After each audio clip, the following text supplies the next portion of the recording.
여기 성령이 내려오셨다. 성령이 내려오는 거 봤어요?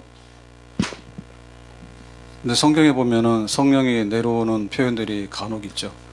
예수님께서 세례를 받을 때 성령이 뭐같이 내렸다고요? 비둘기같이. 근데 우리가 세례 받을 때는 성령이 비둘기같이 내리는 게 아니라 물이 쏟아졌지. 성령이 눈이 안 보이는 건데 이제 그 성령이 내려왔다는 표현을 쓰면서 비둘기같이 그렇게 임했다는 표현이 있는데, 근데 이제 여기만 아니라 오순절날 예루살렘 교회에도 그 성령이 오순절날 충만히 임하잖아요. 그때도 성령이 내려왔죠. 성령이 땅 속에서 뚫고 올라왔다는 게 아니라 하늘에서 내려왔다. 그래서 하늘에서 내려왔다는 얘기는 그러니까 우리가 흔히 볼 수 있는 사건이 아니에요. 흔히 볼 수 있는 사건이 아니라 정말 하늘에 있는 그 뭔가가 땅에 이루어진 초자연적인 사건, 신비로운 사건, 기적적인 사건이죠. 성령이 내려왔다. 그랬을 때 예루살렘 교회는 어떤 일이 벌어졌어요? 성령이 내려올 때 그 급하고 강한 바람 소리, 그런 게 있었죠. 그리고 또 불의 혀같이 갈라지는 거. 그래서 듣는 것도 있었고 눈에 보이는 것도 있었다. 그러니까 예루살렘 교회는 그거 왜 썼을까? 만약에 성령이 몰래 임했다라고 하면 좀 싱겁잖아요. 그리고 또 사실성이 좀 부족하잖아요. 성령이 임했는데 그거 어디 임했어? 이러면 할 말이 없잖아요. 그래서 그 예루살렘 교회는 강한 소리같이, 바람 소리같이, 그리고 불의 혀같이 갈라지는. 그러고 나서 또 나타난 게 뭐죠? 동반했던 게 방언이죠. 방언을 막 하게 되니까 야, 니들이 술 취했냐 낮에. 그래서 우리가 술 취한 게 아니라 성령이 임해서 그렇다, 이런 얘기 하죠. 분명히 이제 성령이 가시적으로 임한 거죠. 표현할 수 있는 방법으로. 그러면 지금 여기 베드로가 이 말을 할 때, 근데 베드로가 이 말한다는 얘기는 지금 설교한다는 얘기죠. 어디서 설교해요? 베드로는 지금 가이사랴에 와 있죠. 가이사랴에 누구의 집에? 고넬료의 집에. 고넬료는 어떤 사람이에요? 하나님을 경외하는 이방인이에요. 그래서 유대교를 믿는, 그래서 구약 성경에 하나님 믿는 사람인데, 지금 이제 베드로가 여기 초대받아서 갔잖아요. 가서 거기서 설교를 하죠. 설교를 할 때, 설교를 한참 하니까 성령이 하늘에서 모든 사람에게 내려오시니, 이런 사건이 벌어진 거예요.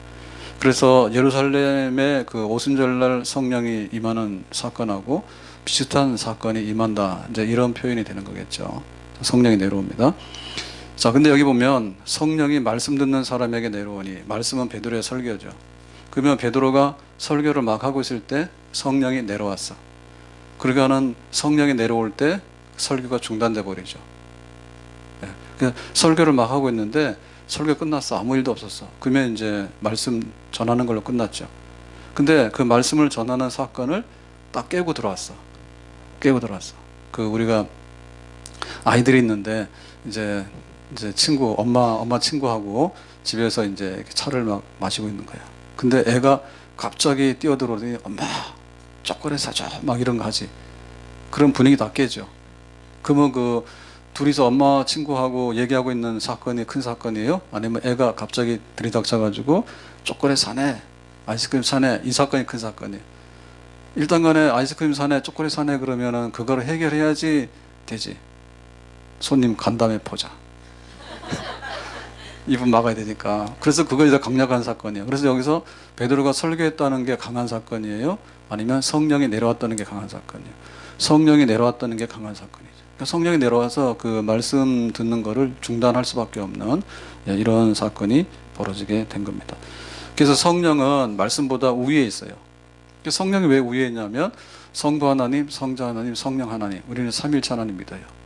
그래서 우리가 말씀을 전하는 거는 복음을 전하는 건데, 이 복음을 전할 때 성령께서 함께 하는가, 아니면 너 혼자 말해라, 나는 상관없다, 이렇게 말하는가, 그 사건이죠. 그래서 지금 베드로가 중요한 설교를 하고 있잖아요. 왜냐하면 여기는 가이사랴의 백부장 고넬료 이방인의 집에 이방인들이 앉아있어. 이런 경우는 처음이에요. 베드로도 순전히 이방인에게 가서 복음 전하는 건 처음이라 보거든요. 그러니까는 이 중대한 이 말씀 전하는 설교 사건보다 더 중대한 사건이 바로 성령이 내려오는 사건이죠. 그 성령께서 내려오셔가지고 이제 거기에 임재하게 되니까 성령이 더 키를 가지고 있다. 성령이 어떻게 하는가에 따라서 이 모든 결과가 달라지게 되는 거죠. 자, 그래서 이제 다시 보면 45절에 이렇게 하죠. 자, 성령이 내려올 때 어떤 사건이 벌어졌냐. 베드로와 함께 온 할례 받은 신자들이 이방인들에게도 성령 부어 주심을 말미암아 논란이. 그 여기 지금 함께 온 할례 받은 신자라는 것은 유대인이죠.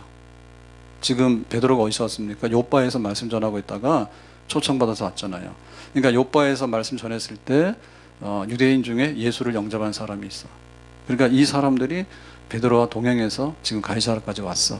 그래서 같이 설교를 듣고 있는데 거기에 성령이 내려오시는 사건으로 정말 이제 놀랬죠. 놀랬습니다. 그러니까 놀랬다는 얘기는 뭐냐면 여기가 어디지? 가이사라. 이 사람들이 누구지? 이방인.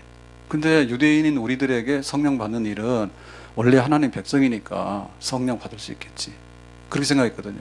근데 얘네들은 이방인이야. 근데 이방인이 복음을 지금 듣고 있는데 베드로가 원래 이방인에게 가서 설교하고 싶은 마음이 없었죠. 얘네들은 부정한 사람이야. 그래서 우리는 유대인에게만 복음을 전해. 베드로가 이렇게 하고 다녔잖아요. 그런데 환상을 봤죠. 환상을 봐서 하늘에서 이렇게 그 상이 보자기가 내려오는데 거기에 짐승들이 있더라. 그 먹어라. 그래서 더러운 거예요. 안 먹어요. 그랬더니 먹어라. 3번이나 그랬죠. 이래가지고 베드로도 사실은 이방인에게 설교할 마음이 없었는데 하나님께서 지시하시니까, 그리고 고넬료가 초청하니까 이제 온 거란 말이에요. 그래서 말씀 듣는 것까지는 그래도 뭐 할 수 있지. 왜냐하면 사람이 입을 열어서 말씀 전하니까 그거는 사람의 행위가 될 수 있잖아요. 베드로가 설교하는 거는 베드로의 행위가 될 수 있잖아요. 근데 베드로가 설교할 때 이게 하나님의 행위가 될 수 있느냐, 하나님이 시키는 거라고 하는 보장이 되느냐, 이게 지금 문제잖아요. 근데 이거를 확실하게 증거하는 게 뭐냐면 성령이 임하는 사건이죠. 그러니까 성령이 막 임해서 성령을 막 부어주시니까 거기에 막 놀라운 그 은혜 역사가 일어나니까 이제 이 이방인 유대인들이, 유대인이죠. 유대인 그리스도인들이 이방인들도 성령을 받네. 얘네들은 원래 복음을 들을 수 없다고 왔어요. 근데 복음을 듣는 것도 신기해. 그래서 따라왔어. 근데 이상하게도 이방인인 이 사람들이 성령을 받는 거야. 근데 입을 다물 수가 없죠. 그러니까 요거 이방인들은 구원 받을 수 없을 거야 라는 생각이 있었는데, 그래도 구원 받을 수 있을까? 라고 하는 의심이 있었는데 확실하게 복음을 들을 수 있고 성령을 받을 수 있다. 하나님의 구원 받을 수 있다라고 하는 그 성령의 하늘로부터 임하는 부어주심으로 인해서 할 말이 없는 거죠. 그래서 놀랬어. 이 놀랬다는 얘기는 뭐예요? 우리만 구원받는 줄 알았는데 이방인도 성령을 받으니 구원받는 게 맞겠네? 어떻게 이렇게 놀라운 일이 벌어지지? 우리의 상식을 벗어나고 우리의 생각을 벗어났어? 하나님이 하시는 일인가 봐? 그래서 입을 다물 수가 없는 거죠. 이런 놀라운 일이 지금 이 자리에서 벌어졌습니다. 자, 그래서 성령 부어주심으로 인해서 나타나는 현상을 소개할 때 46절에 이렇게 말합니다. 46절, 이는 방언을 말하며 하나님 높임을 들음이러라. 그래서 하늘에서 성령이 내려와서 성령을 꽉 부어줬는데 이 사건을 이렇게 좀 이렇게 눈으로 볼 수 있는 사건은 뭐냐면 방언 말하는 일이에요.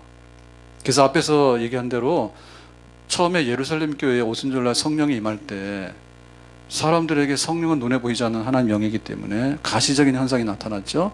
자, 바람소리, 불의 혀같이 갈라지는 거, 그 다음 뭐예요? 방언하는 거. 자, 이거 나타났죠. 그래서 여기 지금 가이사라 집에서, 가이사라의 고넬료의 집에서도 성령이 임할 때 뭐 바람소리, 불의 혀는 표현은 안 했는데 방언은 동일하게 나타났어요. 약간은 달라요. 그러니까 예루살렘에 임했던 방언은 모든 사람들이 그 말이 무슨 뜻인지 알아듣는 그런 방언이었다면, 여기 지금 고넬료의 집에 임했던 방언은 무슨 말인지는 모르지만은 하여튼 간에 방언, 우리가 모르는 사투리, 우리가 모르는 외국어를 하면서 찬송도 하고 그런 걸 하더라. 그리고 이게 방언이 임하니까 뭐가 임했죠. 근데 그게 성령이 임해서 방언 현상이 나타난 거예요. 그건 확실한 거예요. 그래서 방언이 임했어.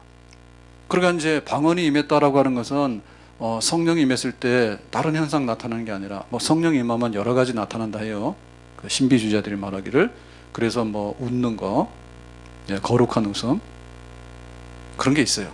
그 다음에 또 성령 받으면 뭐 뒹굴뒹굴 막 굴러다니는 거, 아니면 성령이 임하면 또 그 천국을 보는 거, 입신.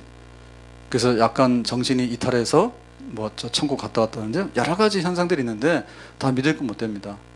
예, 근데 지금 여기서 제일 확실했던 것은 예루살렘 교회와 함께 여기 가이사라의 고넬료 집에서 방언이 임했어.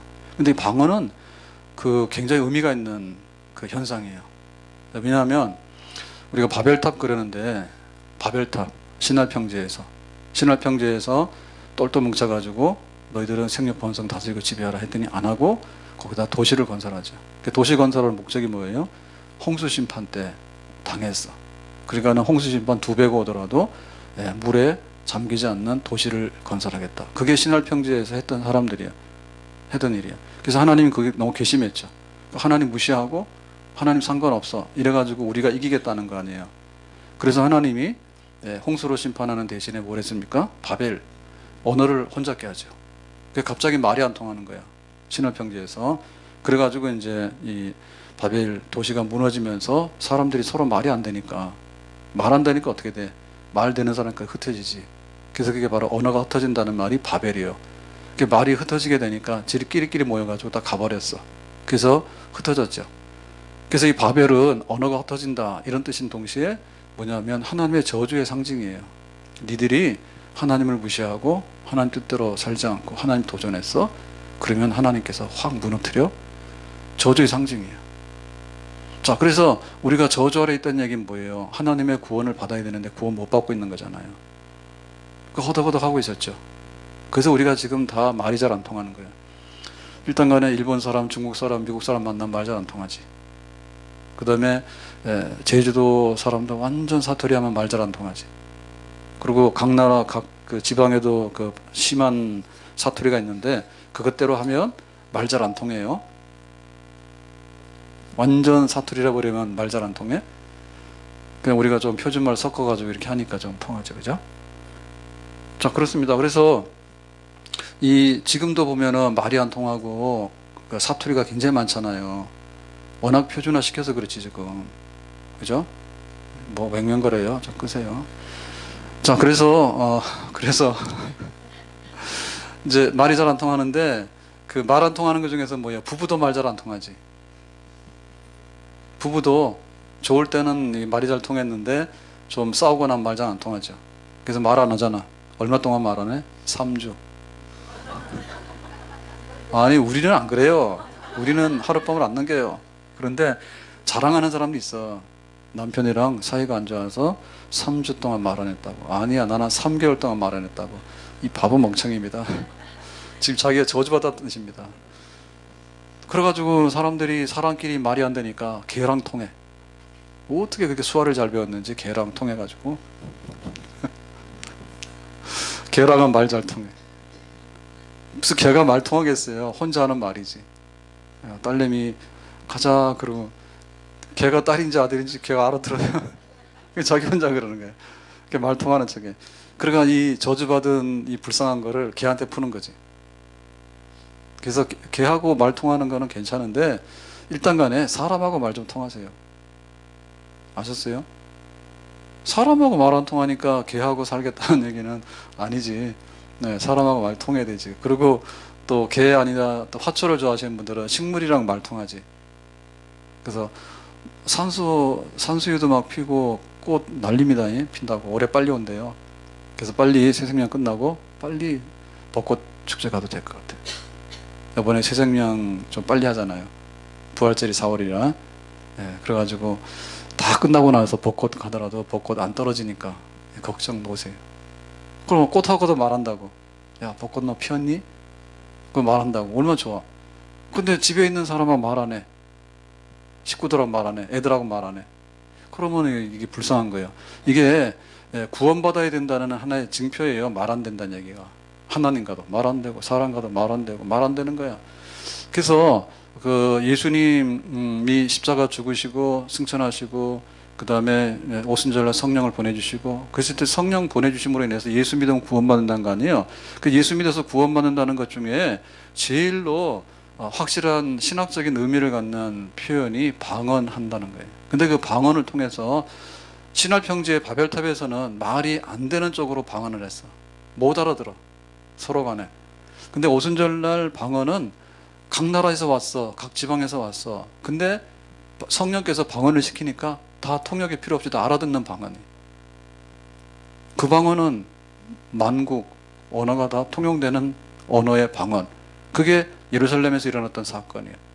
그러니까 이제 그 언어의 저주, 흩어지는 저주가 예수님 안에서 통합됐다. 방언은. 그래서 성령 안에서 우리가 말을 하게 되면 그 언어에 어려움이 없어요. 그래서 우리가 천국 가잖아요. 천국 가면 미국 사람, 한국 사람, 일본 사람 다 오겠지. 그죠? 싸웠던 부부간에도 일단 둘 다 믿었으면 가겠지. 그러면은 거기서 말 안 되면은 천국 생활이 불편하겠지. 말 안 되면 다 불편하잖아요. 그럼 통역이 있어야 되죠. 그러면 통역 불러오려면 그 사람 월급 줘야 되지. 그러면 천국에서도 고달프겠지. 근데 그렇지 않으니까 걱정 마세요. 왜냐하면 천국에서는 우리가 말하면 다 알아듣는 말로 언어가 하나요. 아멘. 그래서 또 좋은 교회는 언어가 하나입니다. 좋은 교회는 언어가 하나예요. 목사님 말하면 다 같이 공감하고 이렇게 하는데, 안 좋은 교회는 뭐냐면 거꾸로 해. 앉으라고 하면 일어서고, 일어서고 하면 앉고, 거꾸로 해. 그거 말 안 되는 교회는 요거 사탄의 역사가 많은 교회예요. 성령 안에 있으면 말이 하나가 되고 뜻이 하나가 되는 거예요. 그래서 예루살렘의 오순절날 언어가 하나가 됐다. 방언했던 얘기는 흩어지는 방언이 아니라 통합하는 방언이거든요. 그래서 예수 믿으면 구원받는다는 것을 그런 현상을 통해서 알려준 거야. 그러니까 지금 여기 고넬료의 집에 방언하는 현상도 그런 거예요. 이방인 말 흩어졌지. 이방인 너희들도 이제는 천국의 언어를 할 수 있어. 성령이 주시는 하나님의 언어를 할 수 있어. 그러니까 말이 달라졌다는 얘기는 뭐냐면 가장 극적인 변화를 의미하는 거예요. 사람은 자기 의사표현이에요. 배고파? 배불러? 뭐 주세요? 갑시다. 의사표시 하잖아요. 의사표시라는 가장 중요한 수단이 언어예요. 근데 이 언어가 달라지기 어려워. 한국말에 익숙한 사람은 영어 배우기 어려워. 평생 해도 잘 안 돼. 왜? 그 언어가 낯설어서. 그러니까 이 언어가 달라졌다는 얘기는, 난방 좀 해주세요. 언어가 달라졌다는 얘기는 그 사람이 극적인 변화가 왔다는 거야. 그렇잖아요. 극적인 변화가 왔다는 거예요. 그래서 사람이 달라졌네, 이거를 제일 잘 알아볼 수 있는 게 말 달라졌네. 그래서 우리가 아이들 보면서 얘가 좀 안 되겠다라고 하는 거 뭐냐면, 친구를 잘못 만나면 애가 거칠어지고요, 말이 거칠어져요. 근데 이제 칭찬받잖아요. 그럴 때 보면요, 말 잘 들어요. 그거 좋은 상태예요. 그래서 달라진 거를 표현할 수 있는 방법이 언어야. 그러니까 이제 이 이방인들에게는 너희들은 하나님이 주시는 언어를 할 수가 없어. 그랬는데 성령을 받으니까 말이 달라진 거지. 그러니까 이 방언은 이방인도 구원받을 수 있다. 구원받았다라고 하는 하나의 상징적인 선물이겠죠. 아멘. 그러니까 이방인이 뭐 했어요? 성령을 받았어. 놀랍지? 성령 받았던 증거가 뭐야? 방언하지. 그래서 이제 속에 있는 사람이 다 달라졌고, 이 사람은 이미 하나님의 자녀로서 천국에 있는 생명을 얻은 사람으로 그 말을 하더라. 그런 사건이 지금 고넬료의 집에서 일어나게 된 겁니다. 자, 47절에 가서 보겠습니다. 47절 다 같이. 이에 베드로가 이르되 이 사람들이 우리와 같이 성령을 받았으니 누가 능히 물로 세례 베품을 금하려 하고. 그렇죠? 그러니까 복음을 전하라고 해서 자기는 하기 싫었는데 왔잖아요. 복음을 전했어. 말만 하면 될 줄 알았어. 근데 하나님께서 성령을 부어주시는 거야. 그러니까 베드로도 통제할 수 없는 거죠. 성령 부어주시는 건 자기가 하는 게 아니라 그야말로 하나님께서, 성령께서 부어주시는 사건이기 때문에 베드로가 생각했던 게 이상이 일어났잖아요. 그러니까 뭐예요? 베드로가 이방인 성령 받았어? 그러면 우리도 성령 받은 다음에 물로 세례를 받았잖아. 그럼 니들도 물로 세례를 받아야 되는 게 맞겠네? 라고 하는 거죠. 자, 그래서 물 세례가 나오는데, 그러면 성령 받은 게 먼저예요? 물로 세례를 받는 게 먼저예요? 예, 성령을 먼저 받은 게 먼저죠. 그러니까 성령이 물 세례보다 앞서는 겁니다. 그래서 우리가 여기 지금 문답해가지고 봄, 가을로 세례를 주잖아요. 그럼 이런 사람도 뭐예요? 물 세례 받는 거거든요. 그러면 요거는 성령 받았다는 증거로 나 예수 믿어요. 그러니까는 교인들 보는 앞에서 물로 세례를 주세요. 라고 신청하는 거예요. 그래서 여기 물 세례는 성령 세례가 중요하기 때문에, 성령으로 받는 것 때문에 나오는 하나의 외부적인 현상이에요. 근데 앞으로는 뭐 있어요? 앞에서는 하나의 그 신비한 경험으로는 방언을 했죠. 방언하고 돌아가 버렸어. 그러면 흩어지잖아요. 방언하고 흩어져 버리잖아. 그러니까 다른 어떤 법적인 표시는 없죠. 방언을 했다는 거지. 그건 하나의 자기 경험이지. 그러면 법적인 책임, 법적인 표시는 없잖아요. 그 법적인 표시를 하려면 어떻게 돼? 교회에서 네가 방언했지, 예수 믿지. 그러니까 뭐지? 네가 우리랑 똑같은 그리스도인이야, 교인이야, 너 구원받은 사람이야, 라고 하는 표시를 해주고 싶지. 그 표시를 해주는 사건이 물로 세례를 주는 사건이에요. 그래서 성령 받는 사건은 하늘에 속한 사건이고 신비한 사건이고 우리 영역 밖이에요. 그런데 물로 세례를 받는 사건은 또한 굉장한 사건이에요.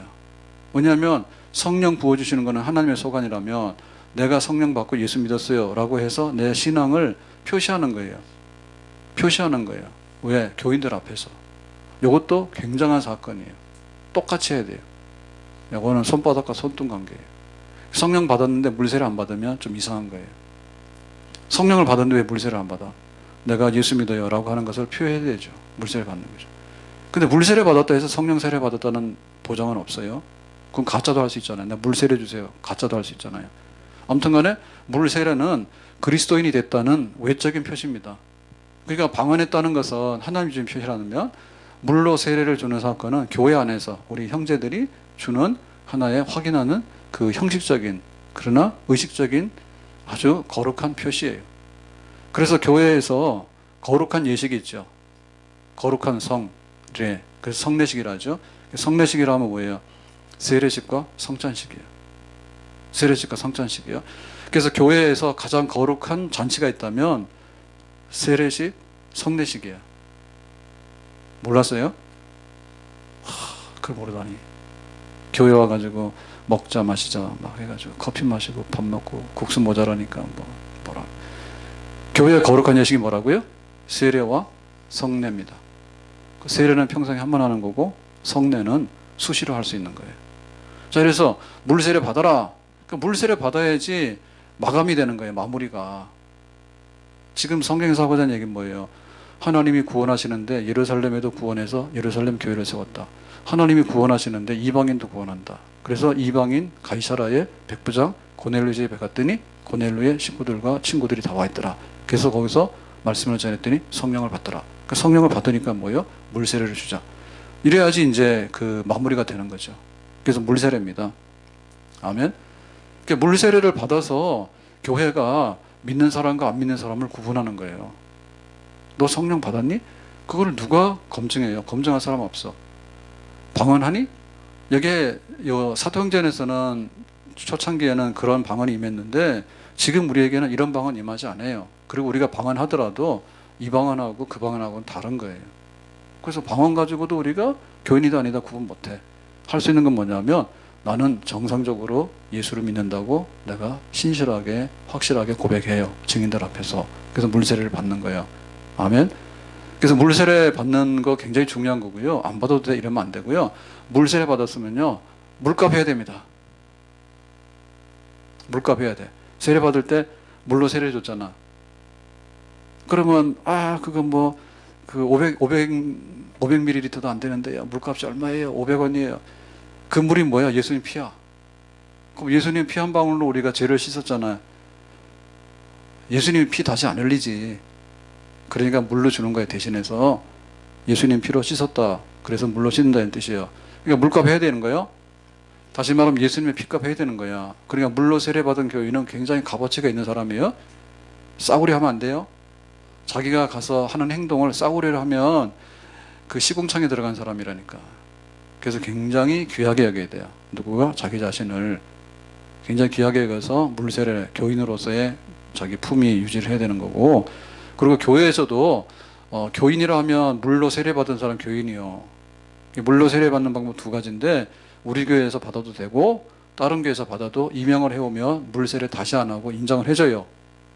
대개의 경우는 평생에 한 번 받기 때문에 받아서 임명해서 오죠.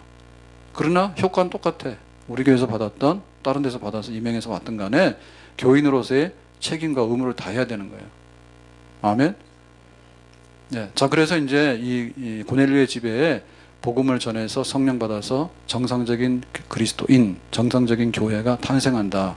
물세례 사건을 통해서 설명하고 있어요. 자, 그 다음에 48절로 가서 보겠습니다. 48절 다 같이.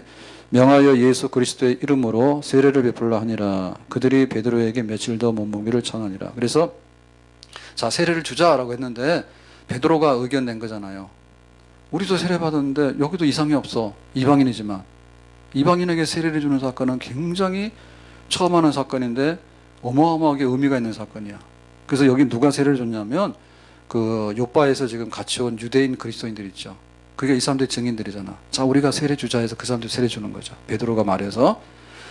자, 이때 세례를 이제 받았는데 그들이 세례받은 고넬료의 집에 있는 사람들, 이제 예수 믿어서 물세례까지 받았으면 바로 고넬료의 집에 모인 이방인 교회. 자, 이방인 교회 교인들이 베드로에게 뭘 청했어요?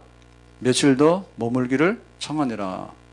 그러니까 좀 며칠 더 있다 가세요. 자, 이 말 했는데 이 말은 굉장한 요청이에요. 자, 우리가 요청을 할 때 뭐 돈 10,000원만 주세요. 아니면 시간을 오늘 하루 내주세요.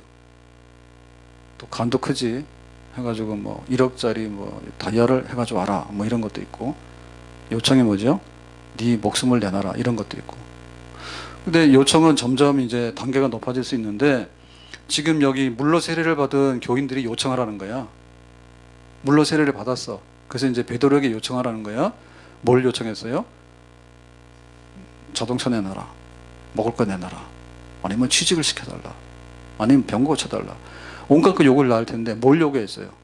우리하고 며칠 같이 머물러 달라. 자, 이 요청은 굉장히 시시하고 하급한 요청이에요? 아니면 굉장히 고급, 아주 힘들고 받아들이기 어려운 난이도가 높은 요청이에요? 예, 난이도가 굉장히 높은 요청이에요. 아, 먹고 자는 거 하루만 더 하라. 이게 쉬운 게 아니에요. 왜 그럴까요? 지금 이 사람들은 이방인이잖아요. 그래서 원래는 여기 이방인에게 오기도 싫었다니까. 하나님 갈아서 간 거야. 그랬더니 성령을 부어주시는 거야. 그 세례까지 준 거야. 그러니까 베드로는 지금 하루빨리 이 집을 탈출해야 돼. 이 집에서 하루빨리 나와야 돼. 왜냐하면 유대인이 이방인의 집에 가서 자는 게 아니에요. 그런데 이방인의 집에 가서 하나님 말씀까지 전했어. 그러니까 지금 세상 법으로 말하면, 유대 법으로 말하면 베드로는 말 안 되는 짓을 엄청나게 저지른 거야. 너 이방인의 집에 왜 가? 이방인에게 하나님 말씀을 전해? 근데 이방인에게 막 세례까지 줘가지고 구원받았다고 해? 네가 뭔데 해? 이러면 베드로는 잡혀가는 거야 지금. 유대교 입장에서 볼 때는. 그러니까 이거는 굉장히 획기적인 사건을 베드로가 저지르고 있는 거야. 그러니까 이렇게 했을 때는 뭐예요? 빨리 증거 인멸하기 위해서 도망가야 되지. 예, 근데 도망갈 수는 없고, 예, 안 도망가는 척하면서 빨리 빠져나와야 되지. 수습을 해야 되잖아. 아, 무슨 말인지 모르겠어요? 예, 그런 거예요. 자기가 알아서 하긴 했지만은 뭔가 지금 유대인으로서 지금 내가 이방인에게 가서 세례까지 주는 이런 일을 하고, 이거는 베드로가 볼 때 계속해서 하고 싶은 사건이라 보기 어려워. 이 당시로는. 그래서 가려고 하니까 여기서 며칠을 더 머물러라 이렇게 얘기를 하는 거예요. 그러니까 복음 전하고 또 성령 받아서 세례까지 줬는데 베드로가 어찌 보면 난감한 요청이거든요. 그러니까 난감한 요청을 안 받아들이기도 그렇고 받아들이기도 그렇고. 근데 어떻게 해요? 베드로는 예, 하나님의 뜻에 순종하죠. 그래서 알겠다 하고 며칠을 더 머물게 되는 겁니다. 그러면 지금 여기 요청하는 이방인의 입장에서 볼 때 어때요? 요청하는 이방인의 입장에 볼 때는 엄청나게 과한 걸 요구한 거예요. 지금 여기 오라는 것도 굉장히 과한 거거든요. 고넬료가 오세요. 그것도 과한 거예요. 근데 물로 세례를 주세요. 이것도 과한 거야. 근데 여기서 그냥 아니 우리랑 먹고 잡시다. 이것도 굉장히 어려운 요청인데 한 거예요. 어려운 요청인데 감히 이방인이 우리하고 계속해서 먹고 자자고, 굉장히 어려운 요청인데 하는 거예요. 자, 왜 그랬을까? 자기들이 이렇게 요청하게 된 거는 그냥 뭐 놀자고 한 건 아니에요. 놀자고 한 건 아니고 이제 성도의 교제를 하고 싶은 거야. 근데 성도의 교제가 뭐냐? 먹고 노는 게 성도의 교제가 아니야? 우리가 셀에서 성도의 교제를 하라 그러면은 자꾸만 이렇게 먹고 이런 쪽으로 가요. 그래서 뭐 커피를 마시더라도 그냥은 안 되고 뭐 아주 카페 가서 해야 되고, 그 다음에 밥 먹는 것도 그냥 하면 안 되고 좀 더 맛있는 걸로 해야 되고, 그러다 보면 가지수도 늘어나게 되고, 그 다음에 또 교제를 하라 그러면 시간이 좀 더 있어야 되니까 1시간도 모자라서 2시간도 하다가 안 되면 집에 가서 전화하자 해서 또 하고. 그래가지고 교제라는 게 점점 늘어지게 되고 이렇게 되잖아요. 근데 여기서 말하는 교제는 뭐냐면 말씀 안에서 교제인데 신앙의 유익과 성장을 위한 교제예요. 그러니까 자기들이 베드로의 설교를 듣긴 들었는데 알면 얼마나 하냐고. 그렇잖아요. 알면 얼마나 알아요. 그래서 그 설교를 듣고 성령을 받았는데 성령 받은 사건에 대해서 알면 얼마나 하냐고. 자기들도 모르게 방언을 받았어. 근데 방언 받은 거에 대한 신학적인 의미가 뭔지 어떻게 알아? 더 잘 몰라. 자기들이 경험한 거 아는 거는 정말 그 콩할 만한 거예요. 그러니까 전부 다 알고 싶은 거예요. 전부 다 알려니까 어떻게 보내면 안 되겠지. 보내면 안 되고 도대체 예수님이 누군지를 좀 더 알려달라고. 그러니까는 이제 3년 반 동안 베드로는 예수님 따라다니면서 제자로 배웠잖아요. 그리고 그 예수님의 그 했던 얘기가 구약 성경에는 어떤 얘기인데 이렇게 됐는지 그런 얘기 쭉 설명해서 가르치는 거죠. 그래서 처음에 베드로가 했던 건 설교고 여기 머물면서라고 했던 것은 가르치는 거죠. 근데 이 사건은 예루살렘에서 똑같이 일어났어. 예루살렘에서도 오순절날 성령이 임했을 때 성령 받고 했는데 그러고 나서 뭐냐면 집집마다 가서 가르치고 기도하고 교제하고. 그래서 가르쳤다는 얘기는 설교가 아니라 성경 공부했다는 얘기예요. 아멘? 그럼 예수 믿어서 성령 받고 물세례 받고 그러면 교인이 되고, 교인이 되면 뭐 해야 돼? 머물러야 돼. 교회 안에서. 교회 안에서 머물러. 머물면서 뭐 해야 되냐? 하나님 말씀을 공부하는 거예요. 아멘? 하나님 와서 공부하는 거예요. 그리고 내가 믿는 사람으로서 어떻게 살아야 됩니까? 라고 생활을 공부하는 거예요. 왜냐면 우리는 지금 이방인으로 살았어. 죄인으로 살았어. 그래가지고 30년, 50년, 70년 묵은 딱지가 너무나 굳어. 때가 너무 많이 묻어가지고 이 사람을 한강에 빠져서 건져내긴 했는데 이 사람이 정말 죽다가 살아나긴 살아났지만 새 사람은 아니에요. 새 사람은 아니야. 그러니까 새로운 사람이 되려고 하면 이 사람 생활이 달라져야 돼. 그 생활이 달라지려면 생각도 달라지고 말도 달라지고 하는 일도 달라져야 되죠. 그래서 주일날은 예배드리는 날이야. 그걸 배워야지 자기가 생활을 배우게 되겠죠. 그리고 또 주일 되면 자동으로 나가잖아요. 그게 이제 안 나가야 되고 교회로 와야 되고 생활을 훈련해야 되잖아. 그러니까 이게 만만치 않은 일이야. 그래서 그거를 안 하고 놔두면은 성령 받고 예수 믿는 것이요. 예를 들면 우리가 씨 뿌리는 비유 있잖아요. 와서 새가 먹어버릴 수도 있고 씨앗을 종자를 떨어뜨려 놨는데 그게 빨리 흙 속으로 들어가서 싹이 나야 되는데 일주일, 한 달 방치하잖아요. 그럼 먹어버린다니까. 그래서 우리 새 생명할 때 와서 나름대로는 결심했어. 감동을 받아서. 그래서 내가 예수 믿고 싶어요. 라고 이제 방문카드, 등록카드 써놓고 한 달 내내 교회 안 오고 6개월 내내 교회를 안 와 다시. 그럼 뭐예요? 새가 먹었지. 새가 먹어버리지. 그리고 이제 요 돌짝밭에 떨어지면 조금만 오래 오더라도 그냥 또 말라 죽어. 그러니까는 잘 흙을 덮어가지고 보존해가지고 뿌리가 깊이 나고 나중에 열매가 열릴 때까지 이렇게 유지 또 성장시키는 관리를 계속 해야 되는 거죠. 그러니까 지금 이제 그냥 보낼 수 없고 베드로가 머물면서 얼마를 머무르는지 모르지만 가르쳤겠지. 예수님 가르치고 그리스도인의 삶에 대해서 가르치고 확신에 대해서 가르치고 가르쳤겠죠. 그러니까 그런 일을 하는 거예요 지금. 놀자가 아니라. 그러니까 이게 굉장히 필요한 거예요. 정상적인 과정이에요. 그래서 첫째, 내가 예수를 믿는 사건은 신비로운 사건이다. 그거는 성령께서 하시는 일이고 하늘에 속한 사건이다. 그러니까 우리가 뭔가를 뭐 노력하거나 설명해서 할 수 있는 그런 사건 이상의 것이에요. 엄청난 사건이 벌어지는 거예요. 내가 예수를 믿는다는 것은. 그리고 이제 성령께서 우리에게 교사가 되죠. 가르치죠. 너 진짜 죄인이지. 예수님 널 위해 죽으셨어. 알겠어요. 근데 성령께서 가르치는 그런 사건이에요. 근데 이제 우리가 세례를 받고 교인이 되고라고 하면 교회에 머물러야 되는데 24시간 머무른다는 게 아니라 교회에다가 뿌리를 두고 자기가 그리스도인으로서의 삶을 공부하고 배우고 실천하고 또 잘못되면 다시 와서 하고 이렇게 계속해서 하는 겁니다. 그래서 우리에게는 천국의 시민권이 있잖아요. 천국의 시민권자답게 살아가는 걸 훈련하는 걸 해야 되는 거예요.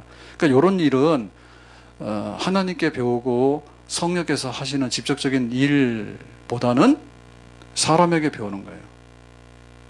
그건 인간적이라는 뜻이 아니라 그래서 목사님 필요하고 셀리더가 필요한 거예요. 권사님 필요한 거예요. 권사님 이럴 때는 어떻게 해야 돼?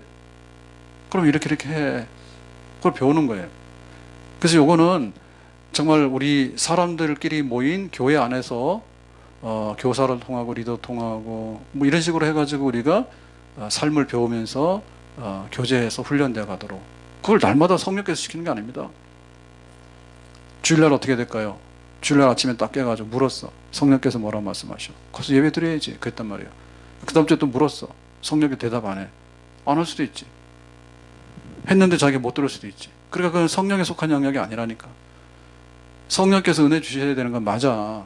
근데 그거 가르치고 배우고 하는 거는 셀 리더 그러는 게 주일날 예배 안 드리고 어디 갔어? 그러면은 셀 안 할 거야. 왜 나한테 스트레스를 줘? 이렇게 하면 안 된다고. 지 망하는 비결이에요. 그래서 그런 얘기 해주면 셀 리더한테 고맙다고. 그래서 옛날로 말하면 소고기 한 간 사가야 되고, 지금으로 말하면 다이어트 식품을 사가야 되지. 고맙다고 나한테 알려줘서. 예? 그렇게 해가지고 자기가 배우려고 하고, 교회에 대해서 그러지. 하나님 믿으면 되지. 교회가 뭔데? 다 망나니들이에요. 교회가 뭔데가 망나니 아니에요? 교회가 교회도 어떻게 할래? 교회가 그 이단이 들어와서 쑥대밭 되기 전에는요, 잘못되는 일이 잘 없습니다. 이단이 들어와서 쑥대밭이 돼가지고 완전히 넘어가기 전에는, 예, 완전히 엎어지는 일은 잘 없어. 조금 차이는 있지만, 그래도, 예, 정상적이죠. 왜냐면은, 만천하 다 아는 데서 공개적으로 설교를 하잖아요. 근데 이단들은 성경 공부도 비밀도 시킵니다. 이단들 따라가는데 바보들이 따라가거든요. 말하지 마. 여기서 공부한다는 거. 그러고 또 따라가는 거예요. 그 비밀로 하는 건 대부분 다 안 좋은 거예요.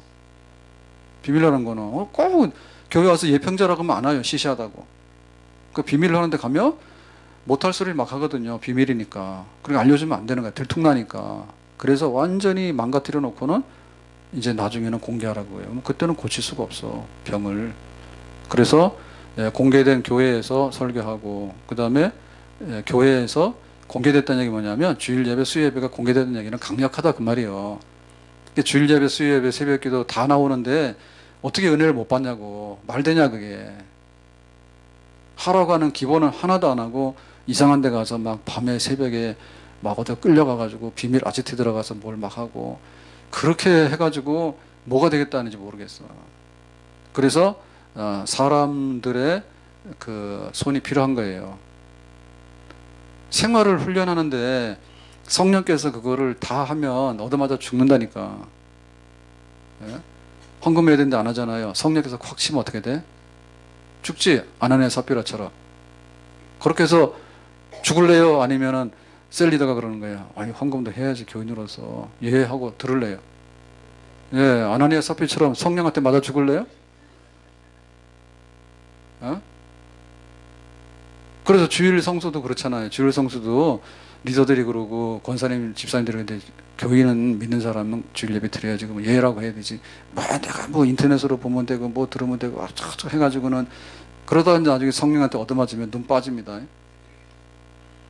그래서 지금 이 성령이 임하고 방언을 하고 세례를 다 줬지만 여기서 머물러서 우리가 함께 하자라는 얘기는 정말 베드로서는 함께 할 수 없는 걸 함께 해주는 거고, 이방인으로서는 구원받을 수 없는 사람들이 구원받고 나서 우리한테 가르쳐 주시고 우리하고 좀 생활을 좀 배워주세요라고 하는데 할 수 없는 얘기를 하는 거예요. 그래서 이것이 모여가지고 이방인의 교회, 가이사라의 고넬료의 교회가 되는 겁니다. 자, 오늘 이 말씀을 보면 너무너무 아름답죠. 왜냐하면 이방인과 유대인이 한 자리에 앉지도 않았거든요. 근데 한 자리에 앉았어. 근데 한 자리에 앉은 이유가 뭐냐? 다 같이 예수를 믿었어. 다 같이 예수를 믿었는데 뭐냐? 다 같이 성령을 받았어. 다 같이 성령 받았는데 성령 받고 나니까 방언도 다 같이 했어. 그러고 나서 함께 성경을 공부하고 그리스도인의 삶을 나누게 되니까 이 둘은 다른 듯한데 똑같아. 예루살렘 교회하고 이 고넬료의 집에 모인 교회하고 다른 듯한데 똑같아. 근데 유대인이 구원받은 거는 유대인으로 구원받았기 때문에 가치가 있는 거죠.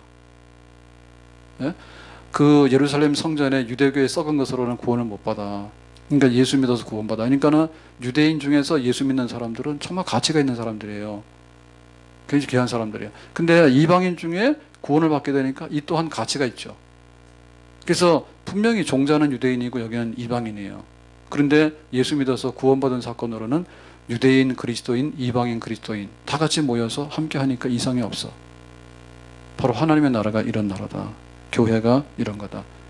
너무나 거룩하고 또 너무나 아름답고 또 너무나 풍성한, 네, 이방인과 유대인이 함께 모여서 예수를 믿어서 함께 형제 자매로서 지내게 되니 얼마나 아름다운가.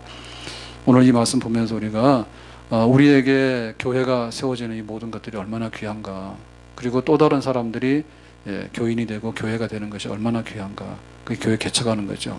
그 지금 베드로는 전도하면서 이방인 교회를 이렇게 개척해 나간 거예요. 우리에게도 복음을 전하고 또 교회를 세우고 또 안 믿는 사람들이 와서 세례를 받고, 그리고 그 사람들이 우리와 같이 밥을 먹고, 그리고 교회를 안 오잖아요. 안 믿는 사람 특징이 뭐냐면 교회를 굉장히 안 옵니다. 그리고 교회 오면 죽는 줄 압니다. 근데 우리는 교회를 안 오면 잠이 안 옵니다. 네. 교회를 출입 안 하면 우리는 못 살 것 같아. 근데 안 믿는 사람은 교회를 가면 뭔가 부정이 탈 것 같아. 그 사람들 교회를 굉장히 어려워해. 이 벽을 허물어야 되겠죠. 우리가 세상 사람 되는 게 아니라 그 사람들이 예수 믿어서 교인이 되는 거. 그게 바로 이 고넬료 집에서 일어난 사건이에요.